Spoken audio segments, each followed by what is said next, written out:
तो आज मैं आपको एक अनोखी रहस्यमय कहानी सुनाऊंगा। अगर आप चैनल पर नए हैं तो अभी सब्सक्राइब कर ले तथा कहानी पूरा देखें। अंत में एक अनोखा रहस्य छुपा है। धन्यवाद। तो सुनिए। बहुत समय पहले की बात है। कैलाश पर्वत के पास एक अत्यंत सुंदर और रहस्यमय सरोवर था, जिसका नाम था तृष्णा सरोवर। ये सरोवर दिखने में जितना मनमोहक था, उतना ही भ्रामक भी। इसकी सतह हमेशा शांत रहती थी और इसमें उतरने वाले को असीम शांति का अनुभव होता था। पर असलियत ये थी कि जो भी इसमें उतरता, उसकी कोई न कोई इच्छा या तृष्णा जागृत हो जाती थी, और जब तक वह इच्छा पूरी न हो जाती, सरोवर उसे अपनी गहराई में खींचता रहता था। एक दिन भगवान शिव और माता पार्वती कैलाश के निकट विचरण कर रहे थे। माता पार्वती ने उस सरोवर के बारे में सुना था, पर कभी देखा नहीं था। जब उन्होंने सरोवर की सुंदरता देखी तो जिज्ञासावश बोली, हे नाथ, ये सरोवर इतना शांत और सुंदर है, पर इसके बारे में कहा जाता है कि यह मनुष्य की इच्छाओं को बढ़ा देता है। या ये सत्य है? महादेव मुस्कुराए और बोले, प्रिय, सृष्टि में हर चीज का अपना एक उद्देश्य है। ये सरोवर केवल मनुष्य की अनजानी तृष्णाओं को सतह पर लाता है, पर यह किसी को बांधता नहीं। मनुष्य स्वयं अपनी इच्छाओं के बंधन में बंधता है। इतने में उनकी नजर सरोवर के किनारे बैठे एक तपस्वी पर पड़ी। उस तपस्वी का नाम वीतराग था, जो वर्षों से परम शांति की खोज में भटक रहा था। उसने सोचा कि इस शांत सरोवर के जल को पीने से उसे अवश्य ही परम ज्ञान प्राप्त होगा। जैसे ही वीतराग ने सरोवर के जल को अंजुलि में भरकर पिया, उसके हृदय में एक तीव्र इच्छा जागी। मुझे सृष्टि का सबसे दुर्लभ पुष्प चाहिए, जिसे आज तक किसी मनुष्य ने नहीं देखा। यह इच्छा जागते ही सरोवर का जल उसकी ओर खींचने लगा। वह घबराया और किनारे पर आने का प्रयास करने लगा, पर तृष्णा ने उसे जाने नहीं दिया। महादेव ने पार्वती से कहा, देखो, इसने शांति की जगह दुर्लभता को चुना। अब ये तभी बाहर आ सकता है जब इसकी तृष्णा पूरी हो जाए। माता पार्वती चिंतित हुई और बोली, लेकिन नाथ, उस पुष्प को पाना असंभव है। क्या तपस्वी की मृत्यु हो जाएगी? उद्धरण चिन्ह। महादेव एक क्षण के लिए गंभीर हुए और फिर काल के नियंत्रक के रूप में मुस्कुराए। उन्होंने एक साधारण भिक्षु का वेश धारण किया और सरोवर के किनारे वीतराग को आवाज दी, तपस्वी, तुम किस चीज के लिए स्वयं को इस जल को सौंप रहे हो?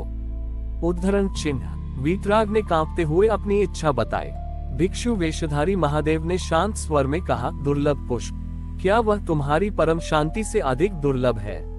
जिस क्षण तुमने उस पुष्प की इच्छा की, उसी क्षण तुम्हारी शांति की इच्छा मर गई। इस सृष्टि का सबसे दुर्लभ पुष्प वह है जो तुम्हारे हृदय में खिलता है, वह है संतुष्टि। भिक्षु ने आगे बढ़कर अपने कमंडल से थोड़ा सा गंगाजल सरोवर में डाला और कहा, इस जल में जो भी है वह तुम्हारी है, पर क्या तुम उसे त्याग सकते हो? महादेव का स्पर्श पाते ही सरोवर का जल शांत हो गया।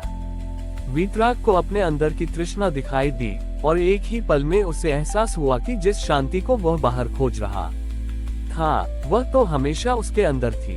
उसने अपनी तृष्णा का त्याग किया और बिना किसी प्रयास के सरोवर से बाहर आ गया। बाहर आकर उसने देखा कि भिक्षु वेशधारी महादेव और माता पार्वती अपने वास्तविक रूप में खड़े हैं। वीतराग ने उनके चरणों में गिरकर कहा, हे महादेव, आपने मेरी आंखें खोल दी। ये सरोवर किसी को नहीं बांधता, बल्कि मनुष्य की तृष्णा ही उसे बांधती है। संतुष्टि ही सबसे दुर्लभ और मूल्यवान पुष्प है। महादेव ने उसे आशीर्वाद दिया और बोले, यही इस सरोवर का रहस्य है। ये हर किसी को एक मौका देता है कि वह अपनी तृष्णाओं को पहचाने और उन्हें त्याग कर सत्य की ओर बढ़े। उद्धरण चिन्ह। वीतराग तपस्वी ने महादेव और माता पार्वती के चरणों में साष्टांग प्रणाम किया। उसके नेत्रों में अब वर्षों की तपस्या से अधिक क्षण भर के बोध की निर्मल चमक थी। वीतराग ने विनम्रता से कहा, हे करुणा सिंधु, आपने मुझे तृष्णा के गहरे जल से बाहर निकाला और संतुष्टि का दुर्लभ पुष्प भेंट किया। अब मैं इस ज्ञान का संसार में फैलाना चाहता हूँ, ताकि और कोई उस भ्रम में न फंसे। महादेव ने मंद मंद मुस्कुराते हुए कहा, वीतराग, तुम अपनी तपस्या में सफल हुए, परंतु क्या तुम जानते हो कि संसार में तृष्णा का जन्म क्यों होता है? उद्धरण चिन्ह। वीतराग ने हाथ जोड़कर कहा, क्षमा करें प्रभु, मैं नहीं जानता। मुझे लगा था कि यह केवल अज्ञानवश होता है। माता पार्वती ने प्रेम से वीतराग की ओर देखा और बोली, पुत्र, तृष्णा का जन्म अभाव से नहीं, बल्कि तुलना से होता है। जब मनुष्य अपनी आवश्यकता को छोड़कर दूसरे के पास जो है उससे अपनी तुलना करने लगता है, तब उसके हृदय में उस दुर्लभ पुष्प की इच्छा जागती है जो उसके पास नहीं है। ठीक उसी समय पास के एक गांव से दो मित्र धनीराम और सच्चिदानंद उस सरोवर के पास पहुंचे। धनीराम एक धनी व्यापारी था जिसके पास सब कुछ था, पर हमेशा उसे यह चिंता सताती रहती थी कि पड़ोसी के पास उससे अधिक धन न हो जाए। सच्चिदानंद एक साधारण कृषक था जो अपने छोटे से खेत में संतुष्ट और आनंदित रहता था। धनीराम ने सरोवर की शांति देखकर सोचा, ये कितना अद्भुत जल है। यदि मैं इसे अपने सारे धन के साथ मिला दूं तो मेरा धन कभी खत्म नहीं होगा और मैं हमेशा के लिए संसार का सबसे धनी व्यक्ति बन जाऊंगा। उद्धरण चिन्ह। बिना एक क्षण सोचे धनीराम सरोवर के किनारे गया और जल पीने के लिए झुका। जैसे ही उसने जल को छुआ उसकी तृष्णा तीव्र हो गई। मुझे तीनों लोकों के सबसे शक्तिशाली राजा से भी अधिक धन और सत्ता चाहिए। उसकी यह इच्छा इतनी प्रबल थी कि सरोवर का जल तुरंत भंवर बनकर उसे खींचने लगा। सच्चिदानंद ये देखकर घबरा गया। वह चिल्लाया, धनीराम, यह क्या कर रहे हो? बाहर निकलो।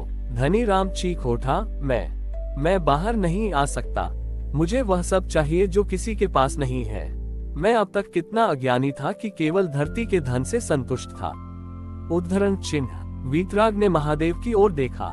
महादेव ने कहा, देखो वीतराग, धनीराम के पास अभाव नहीं था, उसके पास केवल तुलना का रोग था। अब इसकी तृष्णा केवल त्याग से ही शांत होगी। सच्चिदानंद ने दौड़कर वीतराग और भिक्षु वेशधारी महादेव से सहायता मांगी। महादेव भिक्षु वेश में ने सच्चिदानंद से पूछा, तुम इसकी सहायता क्यों करना चाहते हो? इसकी तृष्णा ने इसे बांध लिया है। सच्चिदानंद ने सरल भाव से कहा, महाराज, धनीराम मेरा मित्र है। उसके पास बहुत धन है पर वह कभी खुश नहीं दिखता। मैं तो अपने छोटे से खेत और परिवार में खुश हूँ। मुझे और कुछ नहीं चाहिए। अगर मेरे पास कुछ है तो वह है संतोष। मैं अपना ये संतोष भी खुशी खुशी धनीराम को दे दूंगा ताकि वह बच जाए।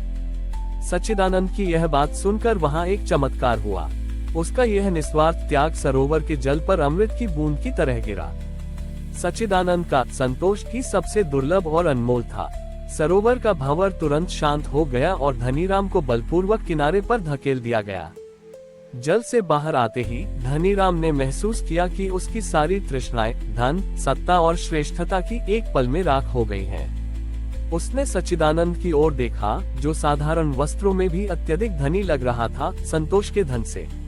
धनीराम को तुरंत ज्ञान हुआ कि वह जिस धन के पीछे भाग रहा था वह तो उसके मित्र के साधारण हृदय में पहले से मौजूद था। उसने अपने मित्र को गले लगा लिया और महादेव के चरणों में गिरकर क्षमा मांगी। महादेव ने भिक्षु वेश त्याग कर अपने दिव्य रूप में प्रकट हुए। उन्होंने वीतराग से कहा, वीतराग, तुमने ज्ञान पाया, और सच्चिदानंद, तुमने प्रेम और त्याग से सबसे बड़ा धर्म निभाया। ये तृष्णा सरोवर किसी को तभी बांधता है जब मनुष्य अपने हृदय में तुलना और स्वार्थ को स्थान देता है। जहां निस्वार्थ प्रेम और संतुष्टि होती है वहां कोई बंधन टिक नहीं सकता। और इस प्रकार महादेव ने उस दिन कैलाश के निकट तृष्णा सरोवर के माध्यम से यह शिक्षा दी कि संतोष ही सबसे बड़ा धन है और निस्वार्थ प्रेम ही सबसे बड़ी शक्ति है। हमारी और भी आध्यात्मिक एवं अनोखी कहानियां देखने के लिए हमारे चैनल पर जाएं तथा धार्मिक एवं पौराणिक अनोखी कहानियां हमारे चैनल पर है। कृपया जाके देखें तथा हमारे चैनल को सब्सक्राइब करके रखें और वीडियो लाइक जरूर करें। धन्यवाद।